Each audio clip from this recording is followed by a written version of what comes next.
So good morning to everybody, and we shall continue our teaching of the Dharma. Yesterday we have gone through some points with regards to the meaning of the Dharma and the actual meaning of the Dharma and how one should understand it. I hope you have clearly understood the real meaning of the Dharma. Also it has been said, when we are engaged with the Dharma, then we should integrate three aspects of the Dharma, that is the view, the conduct and the meditation. And first, to develop the right view. The right view is very important, but this view can be developed through generating in our mind that wisdom, the wisdom which a clear wisdom about the reality.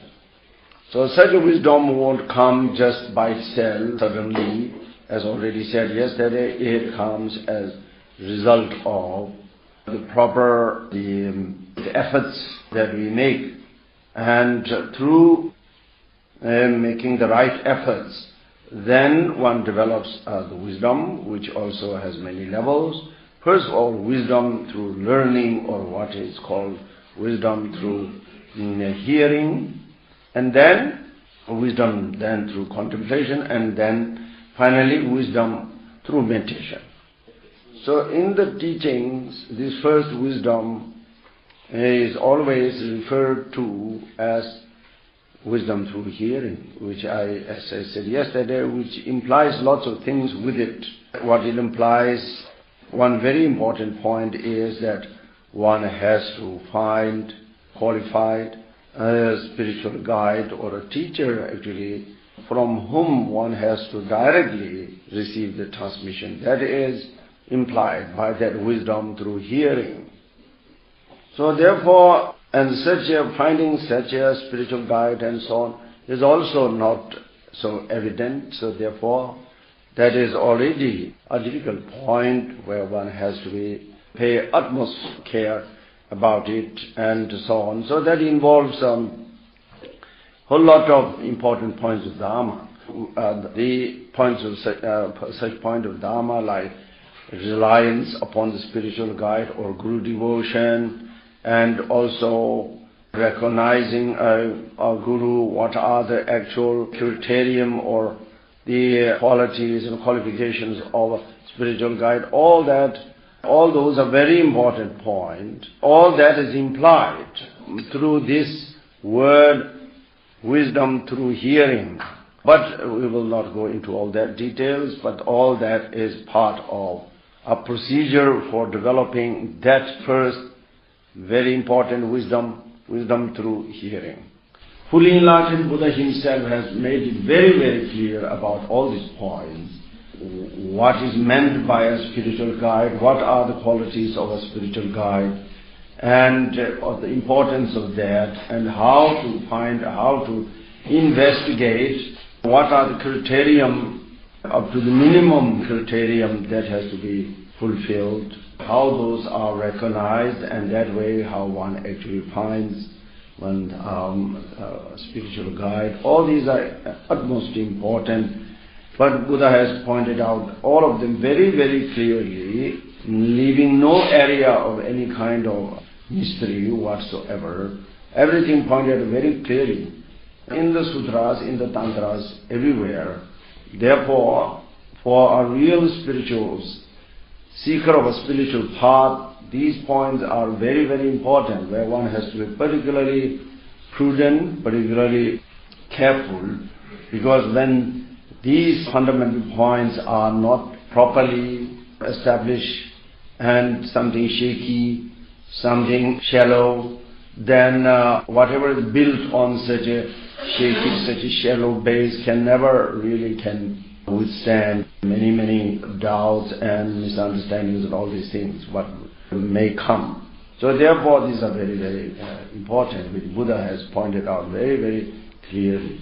Though often such things like Guru devotion and this and that are spoken, but very often there are a lot of misconceptions about it, and sometimes it is almost becomes kind of more of a superstition than any really realistic and realistic correct view. There is no any place for superstition in the teaching of the Buddha. Everything is based on reason and logic and common sense, and all these plays a very, very important role. According to that, Buddha had made every point of the Dharma very, very clear, starting from the reliance upon the spiritual guide, very carefully. If one also follows such advice of Buddha, then one won't have any kind of confusions or any kind of problems like this.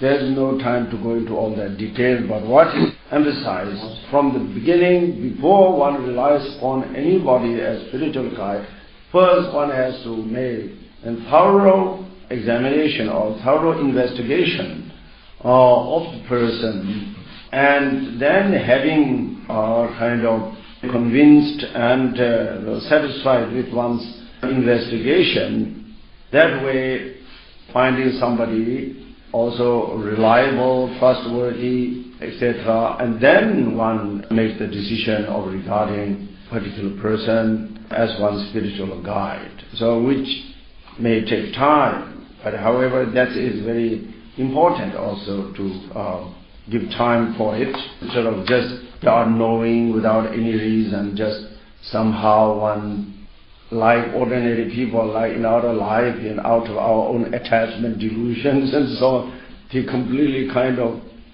blind ourselves, and then we fall in love into somebody. And it's the word is very correct. We fall in love. We totally, because we are blind. We are blinded with attachment and desire, or that we see nothing. There's no reason, nothing. All the reasons are gone. Then we fall in front of somebody. Stumble your feet on the rock and then we fall. And we collapse in front of that person. So that is so-called fall in love. So in the same way, you also fall in love in that way towards anybody without properly knowing what are the qualities of the person as my guru or and such as my master, etc., without any reason, then can also have the similar kind of consequences. What happens with other fallings? Falling in front of other people. One should never fall. This is one point very important, because all one's spiritual development, spiritual growth and progress is very much dependent upon this, on this route. So therefore, generally, one's spiritual guide is called the root of the path.